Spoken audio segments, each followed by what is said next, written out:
मौलाना तौकीर की अवैध संपत्तियां जब्त होंगी और तौकीर के करीबी की 150 करोड़ की संपत्ति सील हो रही। तौकीर के करीबियों के होटल और बारात घर सील हो गए हैं। कई और अवैध संपत्तियों का पता लगाया जा रहा है। मौलाना के करीबी आरिश की अवैध संपत्तियों पर कार्रवाई हुई है। होटल स्काईलार्क, फहम लॉन सील कर दिया गया है। फ्लोरा गार्डन, बारात घर भी सील कर दिया गया है।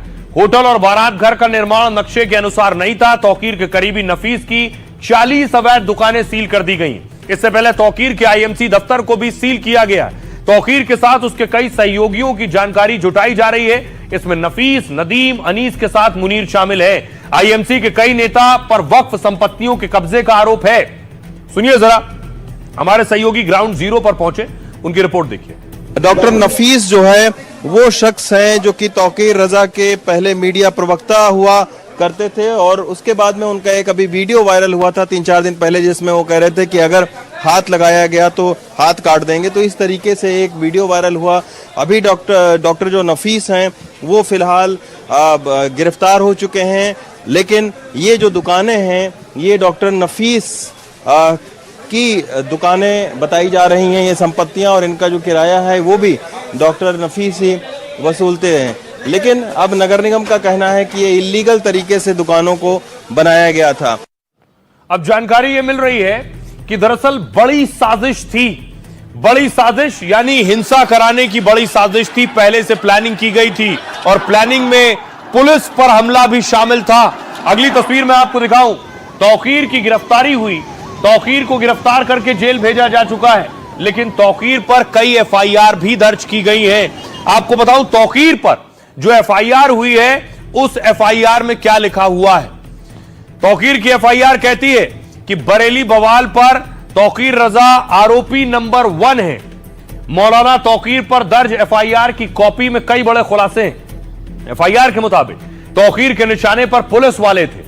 दावा है तौकीर ने कहा था शहर का माहौल बिगाड़ना है, चाहे इसके लिए पुलिस वालों की हत्या भी करनी पड़े। यह तक कहा इसके लिए प्रदर्शन में अपराधियों को बुलाया गया था। भीड़ ने पुलिस पर अवैध हथियारों से फायरिंग की। जान से मारने के मकसद से पुलिस वालों पर हमला किया।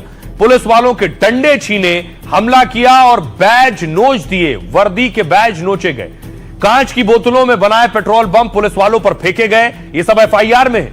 हिंसा के बाद पुलिस को मौके से कई अवैध हथियार मिले। इन्हीं हथियारों का इस्तेमाल पुलिस पर हमले में किया गया। एफआईआर में दावा है बरेली हिंसा सोची समझी साजिश के तहत कार्रवाई है और आईएमसी के अध्यक्ष तौकीर और साथियों ने हिंसा की साजिश रची थी। मौलाना तौकीर ने कहा था हमें मुस्लिमों की ताकत दिखानी है। भीड़ में सिर तन से जुदा के भड़काऊ नारे लगाए जा रहे थे। बरेली में भीड़ सरकार के खिलाफ भी नारेबाजी कर रही थी। नारे लगाती भीड़ ने मौलाना तौकीर की पोल खोली है। माना है कि माहौल बिगाड़ने और पुलिस वालों की हत्या की बात कही। पथराव और फायरिंग में 22 पुलिसकर्मी घायल हुए। बरेली बवाल मामले में 5 थानों में 10 केस दर्ज किए गए हैं और इन एफआईआर में 125 लोगों को नामजद किया गया। 3000 से ज्यादा अज्ञात लोगों को आरोपी बनाया गया है। अब तक 56 आरोपियों को गिरफ्तार किया जा चुका है। सुनिए, इस मामले में बाकायदा आज प्रेस कॉन्फ्रेंस की बरेली पुलिस ने। एसएसपी क्या कह रहे हैं? से बहुत विस्तृत रूप से हमारी टीम ने पूछताछ की है। इसने ये एक्सेप्ट किया है कि एक रात पहले, घटना से एक रात पहले एक अपील जारी हुई थी जिसमें नदीम खान और डॉक्टर नफीस, इन 2 लोगों के सिग्नेचर थे। वो सिग्नेचर इसके और नफीस के द्वारा ही किए गए थे, लेकिन गलत नियत से इसने 2 घंटे बाद जो लोकल आईएमसी के ग्रुप्स थे उन पर ये डालना शुरू किया कि ये सिग्नेचर्स फर्जी हैं और हम लोगों के द्वारा साइन नहीं किए गए हैं और आप कल अधिक से अधिक संख्या में कार्यक्रम यथावत रहेगा, आप अधिक से अधिक संख्या में कार्यक्रम स्थल पे पहुंचे। तो ये ऑब्वियसली ये पॉइंट आउट करता है कि इनकी ये साजिश थी कि अगले दिन जो कार्यक्रम है जिसकी अनुमति नहीं दी गई है वहाँ अधिक से अधिक संख्या में लोग पहुंचे और ये पूरी साजिश में शामिल थे। प्लस इसका बहुत महत्वपूर्ण रोल था इस पूरी साजिश। अब देखिए, तौकीर का करीबी जो फरार था नदीम, वो पकड़ा गया है, वो भी अब जेल में है। तौकीर के राइट हैंड नदीम को पुलिस ने गिरफ्तार कर लिया है। व्हाट्सएप कॉल पर 1500 लोगों को मौके पर बुलाया था इसने। नदीम जुमे की नमाज के बाद से ही लापता हो गया था। तौकीर के साथ प्रशासन की बातचीत नदीम के जरिए ही होती थी। पुलिस के मुताबिक नमाज पढ़कर ज्यादातर लोग घर चले गए थे, लेकिन इसके बाद नदीम ने ही 50 से ज्यादा व्हाट्सएप कॉल किए। करीब 1500 लोग वहां पर जमा हो गए। इसके बाद 4 जगहों पर उपद्रवियों ने तांडव मचाना शुरू किया। नदीम खान तौकीर की पार्टी का संस्थापक सदस्य था। इत्तेहाद मिल्लत काउंसिल का पूर्व जिला अध्यक्ष रह चुका है नदीम, ये इनकी पार्टी थी। जुमे के दिन उसने पुलिस को भी चकमा देने की कोशिश की। पहले पुलिस को संदेश दिया, तौकीर ने अपना प्रदर्शन टाल दिया है, लेकिन शुक्रवार की सुबह यू टर्न लेते हुए उस पत्र को फर्जी बता दिया। इसके बाद तौकीर रजा वीडियो व्हाट्सएप शेयर किया उनका, तौकीर रजा का, और लोगों को भड़काया, यह आरोप है। दूसरी तरफ नदीम पर कार्रवाई हो गई है। अब उससे जुड़ी संपत्ति पर भी एक्शन की तैयारी है। उत्तर प्रदेश में अपराध के खिलाफ जोर शोर से कार्रवाई हो रही है। एक और तस्वीर मुजफ्फरनगर से आई है। रेप के आरोपी है, जिसके बाद पुलिस से माफी मांग रहे हैं।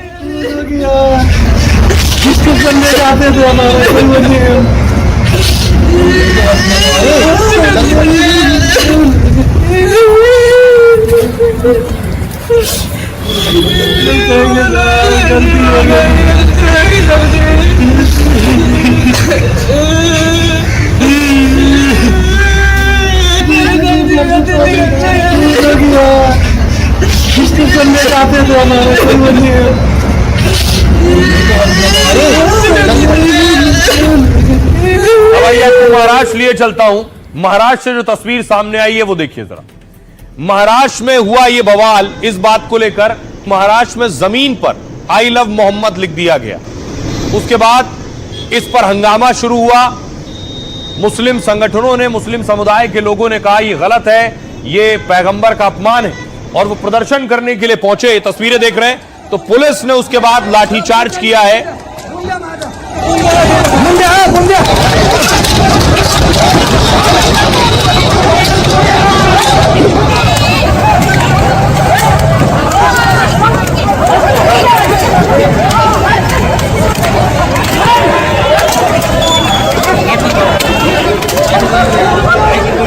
अब आइए आपको बताऊं कि अहिल्याबाई नगर का पूरा मामला क्या है, क्या हुआ। महाराष्ट्र के अहिल्यानगर में बवाल के बाद तनाव है। यहां आई लव मोहम्मद लिखी हुई रंगोली पर बवाल हुआ। दावा है कि सड़क पर आई लव मोहम्मद की रंगोली बनाई गई, जिसे देखकर स्थानीय मुस्लिम समुदाय आक्रोशित हो गया। गुस्साए मुस्लिमों की भीड़ सड़क पर प्रदर्शन करने उतरी। पैगंबर मोहम्मद के अपमान का आरोप लगाकर थाने का घेराव किया। बड़ी संख्या में पुलिस स्टेशन के बाहर प्रदर्शनकारी जमा हुए। धार्मिक भावनाएं आहत होने पर कार्रवाई की मांग करने लगे।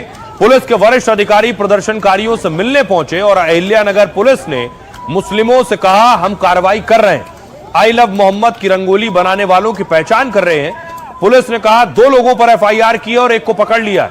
इसको लेकर वहां के लोगों का कहना क्या है वो आपको सुनवाते हैं। सरकार से इतनी हमारी गुजारिश है कि जिन्होंने भी ये हरकत की है उसके खिलाफ सख्त से सख्त कार्रवाई हो और उन पर एक्शन हो।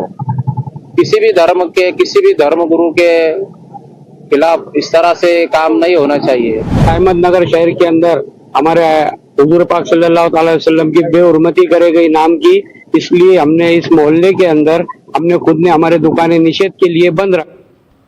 लेकिन भीड़ में कुछ अराजक तत्व हंगामा करने पर अड़े थे। हंगामा बढ़ने पर महाराष्ट्र पुलिस ने लाठीचार्ज किया। हंगामा करने वालों पर ताबड़तोड़ तरीके से लाठीचार्ज हुआ।